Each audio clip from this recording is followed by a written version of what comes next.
뱀파이어, 환생, 외계인 아이들, 인포그래픽스 쇼의 저시입니다. 이것이 가장 미친, 아직 풀리지 않은 초자연적 미스터리 10위입니다. 1945년 11월 12일 미티 리버스라는 경험 많은 야외 활동가가 버몬트주 베닝턴 근처의 롱트레일에서 평소 사냥터로 향했습니다. 멀리에는 글래스턴버리 산이 있었는데 원주민들에 따르면 저주받은 곳이었습니다. 현지인들은 야인 목격담, 산길을 돌아다니는 8피트짜리 괴물에 대해 속삭였습니다. 사람들은 UFO와 초자연적 현상에 대해 이야기했습니다. 그 외딴 광야 어딘가에서 무언가가 사람들을 가족에게서 빼앗아가고 있었고 미티도 그중 한 명이었습니다. 500명의 사람들이 74세에 미티를 찾으러 나섰지만 그들이 발견한 것은 손수건 한 장뿐이었습니다. 미티는 이 길들을 자기 손바닥처럼 잘 알고 있었고 설령 곤경에 처하더라도 어떻게 해야 할지 알 만큼 충분히 경험이 있었습니다. 1년 2조금 지난 겨울 한가운데 18세 대학생 폴라진 웰던이 다음으로 실종되었습니다. 그녀는 미티가 사라진 곳 근처에서 마지막으로 목격됐고 인간 사냥꾼 같은 납치범이 있을 수 있다는 소문이 돌았습니다. 하지만 피와 옷의 흔적은 어디에 있었을까요? 3년 뒤 제1차 세계대전 참전용사 제임스 테드포드는 베닝턴 근처 버스에서 마지막 목격 후 실종됐습니다. 당시 보도에 따르면 그를 포함해 버스에는 15명이 타고 있었지만 다음 마을에 도착했을 때는 14명만 내렸다고 합니다. 테드포드의 소지품은 여전히 그의 좌석이 선반에 그대로 있었고 가장 이상한 점은 그가 폴라가 실종된 바로 그날에 사라졌다는 것입니다. 거의 1년 후 8살 폴 버디 잽슨이 다음으로 사라졌습니다. 그는 가족이 돼지를 키우던 베닝턴 타운에서 어머니와 함께 있었습니다. 어머니가 몇 분만 기다려 라며 차에서 내렸다가 돌아오자 그는 사라졌습니다. 수색견이 폴라가 마지막으로 목격된 지점에서 그의 냄새를 찾았지만 그곳에서 자취가 끊겼습니다. 이 일은 지역 주민들에게 이상하게 느껴졌고 그들은 베닝턴 삼각지대를 언급하기 시작했습니다. 그리고 불과 16일 후 또 한 번의 실종 사건이 발생했습니다. 이번에는 53세의 프리다 랭거였습니다. 야외 생존에 능숙한 프리다 랭거는 사촌과 하이킹 중 미끄러져 시냇물에 빠졌고 마른 옷으로 갈아입으러 갔다가 다시 만나자고 했습니다. 그 후 그녀는 다시 나타나지 않았습니다. 수백 명이 수색에 참여했고 헬리콥터가 나무 위를 돌며 모든 산책로와 숲이 샅샅이 뒤져졌습니다. 하지만 다른 많은 사람들처럼 그녀도 마치 공기 중으로 사라진 듯 흔적이 없었습니다. 그러나 이번에는 마침내 시신이 발견되었습니다. 6개월이 지나 거의 알아볼 수 없을 정도였습니다. 게다가 그녀는 마지막 목격지에서 멀리 떨어진 곳에 있었습니다. 어떻게? 왜 그렇게 멀리 간 걸까요? 그녀가 가끔 발작을 겪었다는 추측이 있었고 그날도 발작으로 혼란스러워 숲에서 길을 잃었을 가능성이 제기됐지만 이 가설은 신빙성이 낮았습니다. 사람들은 보통 발작 후에 숲속 깊은 곳으로 걸어 들어가지 않습니다. 말이 되지 않았죠. 그렇다면 실종의 원인은 무엇일까요? UFO, 비풋, 유령, 아니면 살인자. 그것이 동물이든 인간이든 베닝턴의 사람들은 너무 늦기 전에 그 진실을 밝혀내길 바라고 있습니다. 사람들은 설명할 수 없는 일을 상상력으로 채웁니다. 베닝턴보다 수세기 전 대서양 건너 유럽에서도 9번째 기이한 유행병에 직면했습니다. 18세기 유럽에서는 뱀파이어 목격담이 널리 퍼져 뱀파이어 공황이라 불렸습니다. 이에 대한 회의적 시각도 있었고 최고 수준에서 조사되었습니다. 뱀파이어가 16명을 죽였다고 전해지는 세르비아의 작은 마을 메드베다에는 전문가들이 파견되었습니다. 당시 이 지역은 오스트리아 합스부르크 왕가가 지배했으며 당국은 최고의 군의관, 의사, 법률 관계자를 파견했습니다. 만약 뱀파이어가 실제 존재했다면 이들이 반드시 발견했을 것입니다. 그들은 반신반의하며 들어갔고 상상 못할 이상한 일을 발견했습니다. 그들은 아르놀드 파울레라는 남자가 한때 숲에서 뱀파이어에게 공격당했다고 주장했다는 사실을 알아냈습니다. 그는 친구들에게 자신이 뱀파이어로 변하지 않은 유일한 이유는 문제의 뱀파이어 무덤 주변의 흙을 먹고 그 피로 몸을 덮었기 때문이라고 말했습니다. 1725년 파울레가 마차에서 떨어져 사망하자 공포가 확산됐습니다. 사람들은 밤마다 뱀파이어가 된 파울레가 찾아온다고 했습니다. 공포가 먼저 왔고 이어 병이 퍼져 며칠 만에 그들은 죽었습니다. 오스트리아 조사관들이 이를 기록했습니다. 마을 사람들은 이성적인 사람이라면 누구나 할 만한 일을 했습니다. 파울레의 무덤을 파서 직접 확인해 본 것이죠. 그리고 그곳에 파울레가 온전한 모습으로 있었습니다. 머리카락과 피부가 멀쩡하고 매끈했으며 손톱도 길고 혈관에는 여전히 피가 흘렀습니다. 오스트리아 조사에서는 신선한 피가 그의 눈, 코, 입, 귀에서 흘러나왔다고 기록되어 있습니다. 기록에는 그의 셔츠와 관에도 피가 온통 묻어 있었다고 적혀 있습니다. 다시 말해 파울레는 죽음이 오히려 그를 더 젊어 보이게 만들 정도로 멀쩡해 보였습니다. 그래서 마을 사람들은 뱀파이어 절차에 따라 그의 심장에 말뚝을 박았습니다. 그리고 그들은 그가 비명을 지르며 반응했고 신음소리를 냈다고 말했습니다. 그리고 마침내 그는 자연스럽게 죽음에 이르렀다고 했습니다. 그들은 위험을 피하기 위해 그의 목을 베고 시신을 불태웠고 그가 죽이고 감염시켰다는 이들에게도 똑같이 했습니다. 이야기가 끝났냐고요? 아닙니다. 약 5년 후 같은 마을에서 13명이 갑자기 병에 걸렸습니다. 사흘 만에 그들은 모두 죽었습니다. 오스트리아 보고서에 따르면 영아, 남성, 여성 모두 건강했으나 갑자기 가슴 통증을 느꼈다고 합니다. 이후 팔다리 경련과 열, 죽음이 이어졌고 병에 걸린 이들은 뱀파이어가 자신을 찾았다고 했습니다. 주요 조사관은 몇 년 전 파울레와 관련해 사람들이 취했던 예방 조치가 분명히 효과가 없었다고 썼지만 그는 뱀파이어 이론을 완전히 믿진 않았습니다. 그는 영양실조가 그 사람들을 죽였을 수도 있다고 생각했습니다. 하지만 마을 사람들은 동의하지 않았고 만약 그가 그들의 주장을 진지하게 받아들이지 않으면 마을을 떠나겠다고 위협했습니다. 그래서 그는 그들의 말을 따랐습니다. 그는 시신을 발굴했고 믿기 힘든 광경을 보았습니다. 일부 시신은 부패했지만 다른 시신들은 아니었습니다. 조사관은 도움을 청했습니다. 오스트리아 당국은 최고의 군의관들로 구성된 위원회를 파견했습니다. 한 보고서에 따르면 발굴된 시신 12구가 해부학적 이상을 면밀히 조사받았습니다. 위원회는 일부 시신 장기에서 신선한 피가 발견되고 피부가 붉고 검붉었으며 시신이 생생해 보인다고 보고 있습니다. 이를 흡혈귀 상태라고 불렀습니다. 이들은 미신에 빠진 농부가 아니라 제국 최고 지성들이었습니다. 진단은 흡혈귀증이었고 해결책은 시신의 목을 베고 불태우는 것이었습니다. 사건은 그렇게 끝났습니다. 그게 사실인지는 글쎄요. 또 다른 이야기입니다. 이제 8번째 끔찍한 집단 살인 사건으로 넘어가겠습니다. 1922년 3월 독일 바이에른의 외딴 농가에서 6명이 곡괭이로 잔인하게 살해된 채 발견되었습니다. 피해자는 63세 안드레스 그루버, 그의 아내 카질리아 72세, 그들의 딸 빅토리아 35세, 그리고 그녀의 두 어린 자녀 7세와 2세였습니다. 6번째 시신은 가족의 하녀인 마리아 44세였습니다. 그날이 마리아가 일을 시작한 첫날이었습니다. 이전 하녀는 최근에 그만뒀는데 빈 다락방에서 이상한 소리를 들었고 집에 유령이 있다고 주장했으며 이상한 일들이 일어나고 있다고 했습니다. 어느 날 방 중 하나에서 위낸 신문이 발견됐지만 신문을 구독하거나 산 사람은 없었습니다. 안드레스는 신경이 곤두섰고 이웃에게 눈, 위, 발자국을 봤다고 말했습니다. 발자국들은 숲 가장자리에서 시작해 농장 기계 보관문 앞에서 멈췄고 돌아간 흔적은 없었습니다. 가족들은 밤에 집 근처와 다락방에서 발소리를 들었지만 안드레스가 확인하면 아무도 없었습니다. 새 하녀는 3월 31일 언니와 함께 도착했습니다. 자매들은 잠시 머물렀지만 별다른 일은 없었습니다. 다음날 커피 판매상들이 농장에 왔으나 아무도 문을 열지 않았습니다. 마다이가 학교에 오지 않았고 일요일에는 가족 모두 교회 예배에 참석하지 않았습니다. 4월 4일이 되어 걱정된 이웃이 아들들을 보내 확인했습니다. 안드레스와 그의 아내 그리고 빅토리아와 어린 자녀들은 어떻게든 헛간에 모이게 되었고 그곳에서 한 명씩 곡괭이로 살해당했습니다. 마리아는 침대에서 살해당했습니다. 돈 때문이 아니었습니다. 경찰은 방 중 하나에서 상당한 금액이 숨겨져 있는 것을 발견했습니다. 기계 때문도 아니었습니다. 기계는 손대지 않은 채 남아있었습니다. 범인은 마치 자기 집인 것처럼 그곳에 머물렀습니다. 그는 며칠 머물며 가족의 빵과 저장고 고기를 먹고 소에게 먹이도 줬습니다. 수년간 많은 용의자가 있었습니다. 아들을 조사하라고 보냈던 이웃도 의심을 받았지만 곧 용의선상에서 제외되었습니다. 첫 번째 하녀의 말이 맞았을까요? 집에 초자연적인 존재가 머물렀던 걸까요? 아마도 아니겠지만 이 사건은 결코 해결되지 않았습니다. 바로 다음 사건처럼요. 7번입니다. 12세기 영국은 스티븐 왕의 통치로 무정부 시대라 불리는 혼란에 빠졌습니다. 누구도 외계인 침공까지 바라진 않았습니다. 하지만 그런 일이 조용한 서퍽주 울핏 마을에서 벌어진 듯 했습니다. 울핏은 늑대를 잡으려 설치한 함정에서 유래한 이름으로 늑대 구덩이란 뜻입니다.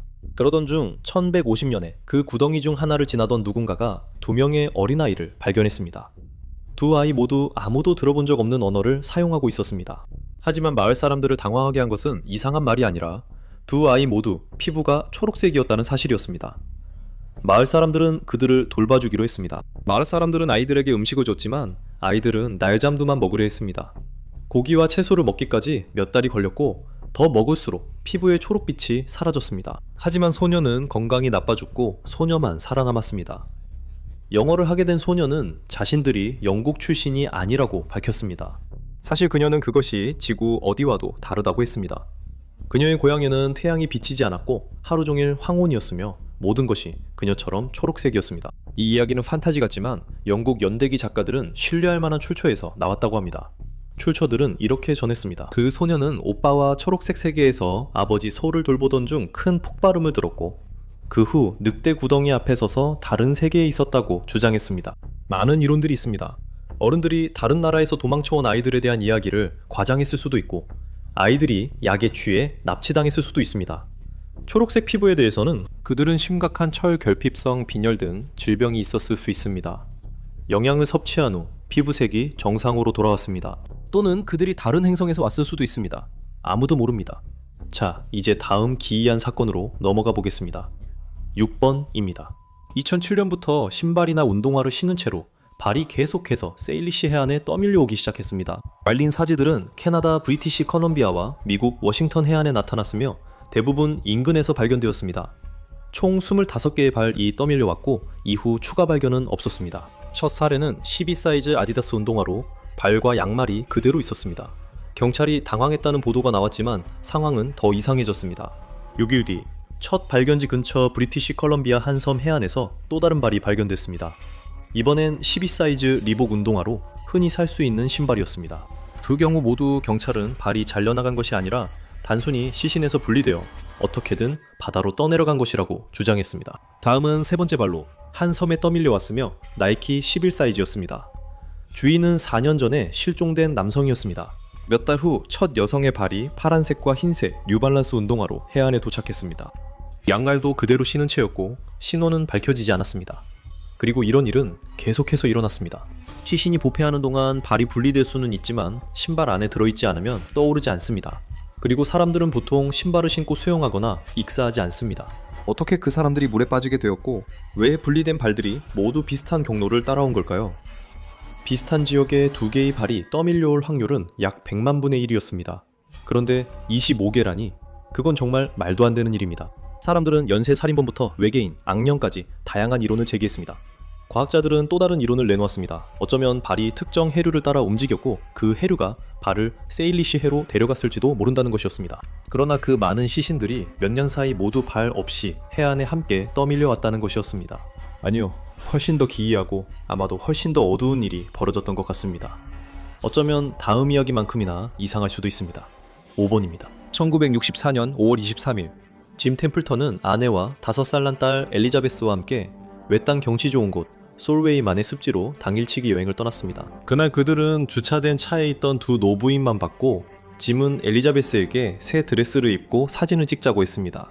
엘리자베스는 미소 지었고 가족은 사진을 찍고 행복하게 집으로 돌아갔습니다. 하지만 짐이 사진 인화본을 받기 전까지만 그랬습니다. 딸의 머리 위에는 우주인의 선명한 모습이 찍혀 있었고 그 후로 상황은 더욱 이상해졌습니다. 짐은 9번과 11번이라는 이름만 밝힌 두 남자의 방문까지 받았는데 그들은 자신들이 어느 정부 부처를 대표하는지 밝히기를 거부했습니다. 이론에 따르면 그들이 찾아온 이유는 짐이 사진을 찍은 며칠 후 일어난 일 때문이라고 합니다. 영국군은 호주에서 비밀리에 블루스트릭 핵미사일을 발사할 준비를 하고 있었지만 시험 발사는 마지막 순간에 갑자기 취소되었습니다. 왜였을까요? 사격장에 있던 기술자들은 근처에 두 남자가 서 있는 것을 보았다고 보고했습니다. 그 남자들은 마치 어디선가 갑자기 나타난 것처럼 보였습니다.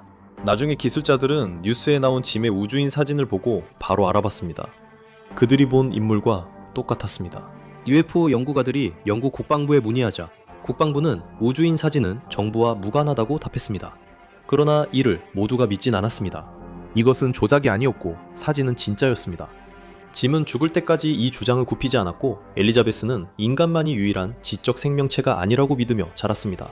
아마 짐의 카메라 렌즈에 문제가 있었거나 우주인이 그의 아내였을 수도 있습니다. 호주 기술자들이 실수했거나 그날 진짜 다른 차원에서 온 우주인이 나타났을 수도 있습니다. 그리고 만약 그게 가능하다면 죽은 사람도 다시 살아날 수 있을지도 모릅니다. 네 번째, 1957년 5월 11살 조안나 폴록과 6살 동생 제클린은 영국 뉴캐슬 근처 한적한 마을길을 따라 교회로 가고 있었습니다. 잠시 후 자동차가 도로를 질주해 두 자매와 어린 친구 앤서니를 치어 모두 목숨을 잃게 했습니다. 조안나와 제클린의 부모인 존과 플로렌스는 큰 충격에 빠졌지만 이듬해 플로렌스가 임신을 하면서 슬픔은 희망으로 바뀌었습니다. 플로렌스는 쌍둥이 질리언과 제니퍼를 낳았지만 원래 한 명만 태어날 거라는 말을 들었습니다. 두 소녀는 똑같이 생겼지만 한 명만 점이 있었는데 이런 일은 매우 드물었고 우연의 일치이기도 했습니다. 그 점은 제클린이 점을 가지고 있던 엉덩이에 있었습니다. 신생아는 이마에도 자국이 있었는데 바로 제클린이 사고로 인해 흉터가 있던 자리였습니다. 하지만 그것은 시작에 불과했습니다. 가족은 약 3마일 떨어진 마을로 이사했습니다. 쌍둥이들은 어릴 때였지만 자라면서 이전 마을의 세부 사항을 정확히 말할 수 있었습니다. 마치 평생 그곳에서 놀았던 것 같았습니다. 게다가 존과 플로렌스는 어린 시절 세상을 떠난 딸들의 장난감을 보관하고 있었습니다. 쌍둥이가 태어나자 부모는 곰 인형 등 장난감들을 물려주었고 이는 조안나와 제클린이 이름 붙인 것들이었습니다. 그런데 질리언과 제니퍼가 이 장난감을 받자 이상한 일이 벌어졌습니다. 그들은 장난감에 똑같은 이름을 붙였고 심지어 언니들이 나눠 가졌던 방식과 똑같이 서로 나누어 가졌습니다. 이것은 단순한 우연이거나 부모님이 무의식적으로 예전 이름을 말했을 수도 있습니다. 하지만 시간이 흐르면서 환생에 대한 생각이 점점 들기 시작했습니다. 그 소녀들은 이전 소녀들과 똑같은 성격, 취향, 버릇, 좋아하는 장난감과 음식, 심지어 싫어하는 것까지 모두 같았습니다. 저는 이것이 환생의 사례라고 확신했습니다. 플로렌스는 처음에는 회의적이었지만 소녀들이 노는 모습을 보면서 생각이 바뀌었습니다. 그들이 즐겼던 놀이 중 하나는 의사와 간호사 역할 놀이였는데 그들은 자동차 사고가 났다고 가장하곤 했습니다. 릴리아는 제니퍼의 머리를 안아주며 피가 네 눈에서 나오고 있어. 그게 바로 차가 널 친 곳이야. 같은 말을 하곤 했습니다. 플로렌스가 그들에게 그것에 대해 물었고 소녀들은 둘 다 자동차가 정말 무섭다고 말했습니다. 그들은 종종 충돌 사고에 대한 악몽을 꾸곤 했지만 5살쯤이 되자 악몽은 멈췄습니다. 미국의 정신과 의사이자 환생 연구의 선두주자인 이안 스티븐슨 교수는 폴록 가족에 대해 듣고 영국을 방문했습니다. 그들과 오랜 시간을 보낸 후 그는 이것이 조사한 환생 사례 중 가장 뚜렷하다고 했습니다. 회의론자들은 존이 소녀들에게 정보를 주입했다고 주장했지만 그는 이를 부인했습니다. 질리언은 44세의 젊은 나이에 세상을 떠났습니다. 그녀의 딸들은 애플 팟캐스트에 출연해 할아버지에 대해 좋은 말을 많이 하지 않았습니다. 존은 폭력적이고 교활하며 자기애적이고 가스라이팅뿐만 아니라 병적으로 거짓말을 일삼는 사람이었습니다. 그들은 그가 모두를 대환생 거짓말에 끌어들였다고 말했습니다. 하지만 역사는 관점에 따라 달라집니다. 같은 팟캐스트가 제니퍼 66세 때 찾아냈고 그녀는 전혀 다른 이야기를 했기 때문입니다. 그녀는 자신의 아버지가 온화하고 친절한 분이었으며 환생에 관한 세부 사항에 대해 결코 거짓말을 한 적이 없고 누구에게도 강요한 적이 없었다고 말했습니다. 그리고 자신과 언니가 정보를 주입받았다는 주장에 대해서도 절대 아니라고 했습니다. 그녀는 자신과 질리언이 나이가 들어서야 언니들이 교통사고로 사망했다는 걸 알았고 두 사람 모두 차를 매우 두려워했다고 말했습니다. 그래서 자신이 환생한 언니라는 것에 대해 그녀는 이상할 수 있지만 이 세 번째 이야기만큼 이상하지는 않아요 라고 말했습니다. 2014년 앨리스 트레보로는 스코틀랜드 덤바튼의 오버턴 다리에서 스프링어 스페니얼 강아지 캐시와 산책 중이었습니다. 19세기 후반에 지어진 이 다리는 약 50m 높이입니다. 캐시는 순종적인 강아지라 목줄 없이 다닐 수 있었습니다. 하지만 그날 캐시의 성격에 무언가 변화가 생겼습니다. 캐시는 다리 위에 무언가를 응시하며 넋이 나간 듯한 모습을 보였고 앨리스는 그 존재를 볼 수 없었습니다. 앨리스는 캐시에게 오라고 소리쳤습니다. 평소라면 캐시가 바로 반응했을 명령이었지만 이번에는 캐시가 움직이지 않았습니다. 캐시는 귀를 조금도 까딱이지 않은 채 다리 난간을 뛰어넘어 15m 아래로 떨어졌고 충격으로 즉사했습니다. 앨리스는 그날 불길한 일이 있었고 자신이 처음이 아니었다고 언론에 말했습니다. 2004년 한 남성이 골든 리트리버와 다리에 있었는데 그 개가 무언가를 보고 다리 난간을 뛰어넘어 떨어졌습니다.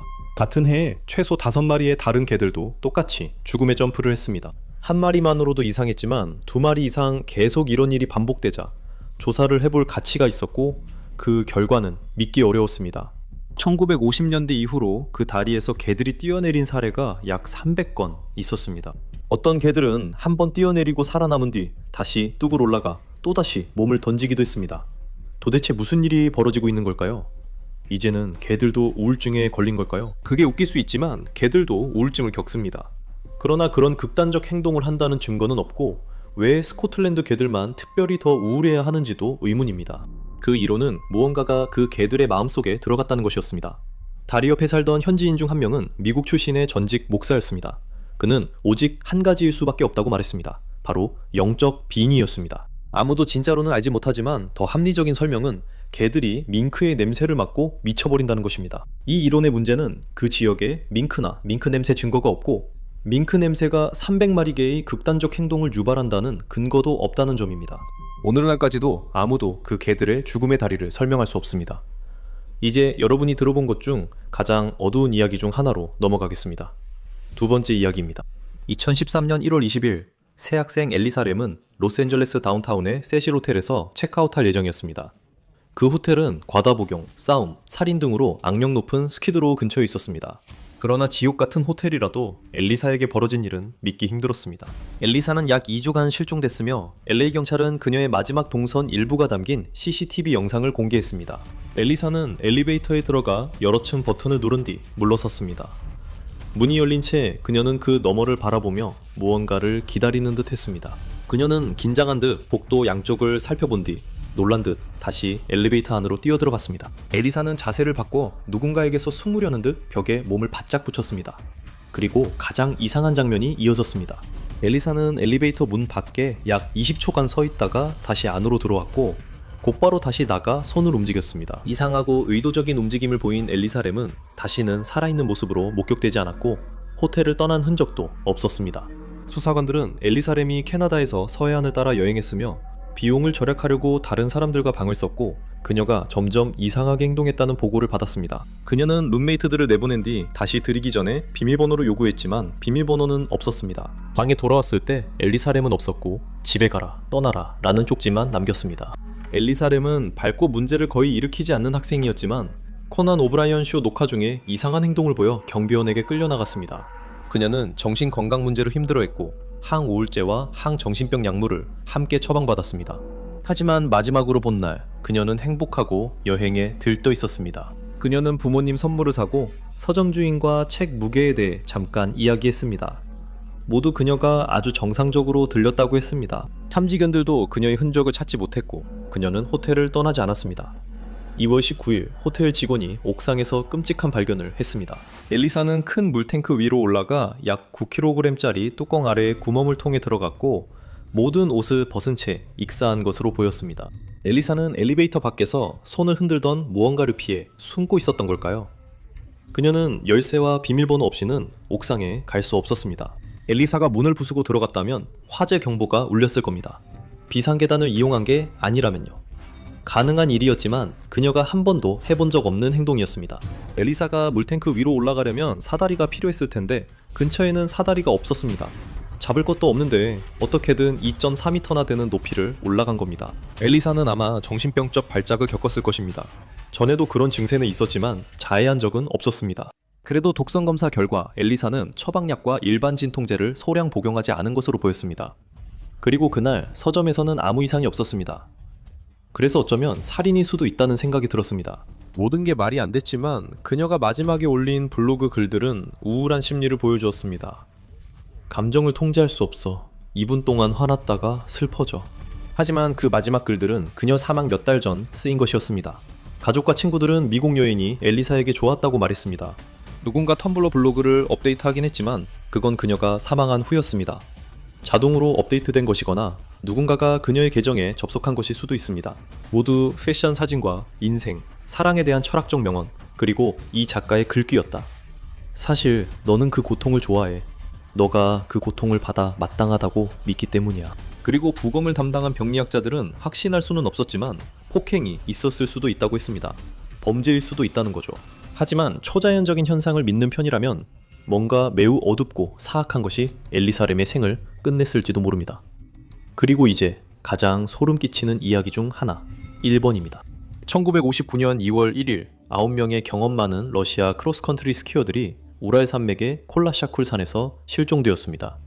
이곳은 현지 만시족이 죽음의 산이라고 부르는 곳입니다. 그 그룹이 돌아오지 않아 수색이 시작됐고 구조대는 이해할 수 없는 것을 발견했습니다.